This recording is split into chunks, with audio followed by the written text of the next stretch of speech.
They came to California expecting a visit, not a betrayal. Evelyn had always loved light and small, steady things. The sound of her grandson Mason's laugh, the stubborn vine by the porch that refused to die, the way the house smelled of lemon oil and old books. She had held on to that house because memories live in walls, because the signature on one paper felt like signing away a life's worth of breakfasts, birthdays, and quiet afternoons. When the argument with her son ended with slammed doors and bitter words about money and ownership, Evelyn thought the worst had been said and done. She did not imagine being led out to a sun-stung lookout and given a drink that dulled the world, or waking up with thorns pressing into her skin and a small, hot hand beside hers trembling with fear. For Mason, who had trusted his grandfather and loved his grandmother with a child's fierce clarity, the desert was at first only an adventure that turned into a nightmare.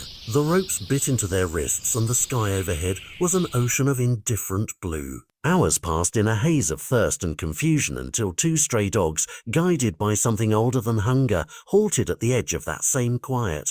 One was a tall dog with a ragged ear and a steady posture that made him look like a soldier.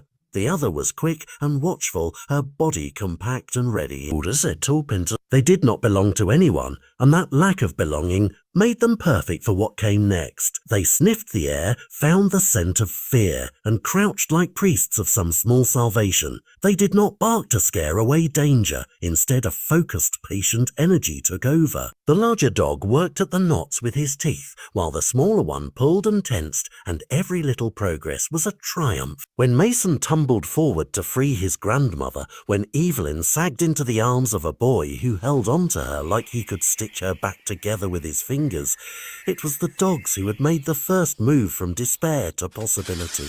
Relief did not last long. A black SUV returned with a roar that felt like accusation, and men who moved like shame made flesh. Evelyn's son stepped out with eyes that had gone cold in the years they spent fighting over property, and for a moment the desert held its breath again. The dogs stood between those who had been wounded and those who meant more harm, fur and teeth and stubborn refusal forming a living shield. Chaos followed in a handful of heavy breaths, shouts, a shot that cracked the air but did not decide the story.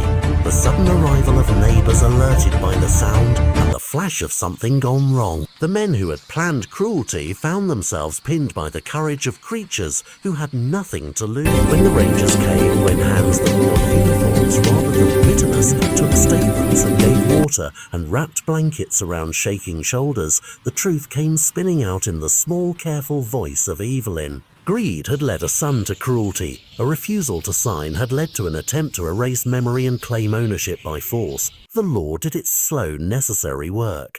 The faster, truer work was quieter and stranger. The healing that happens when shelter is given and accepted. Evelyn and Mason took the dogs home. They mended what they could of the house, and the vine kept growing. The neighborhood who had watched the news and the sirens brought casseroles and soft faces, and people who had once looked away now asked for stories and listened. The dogs, once nameless and wary, found beds near the hearth and food that did not come from scrounged cows. They learned the sounds of the house and the cadence of Mason's small footsteps, and in the late afternoon they slept on the porch where the light fell in strips and everything looked like a promise kept. In a life that had been promised away and almost ended, something else was reclaimed.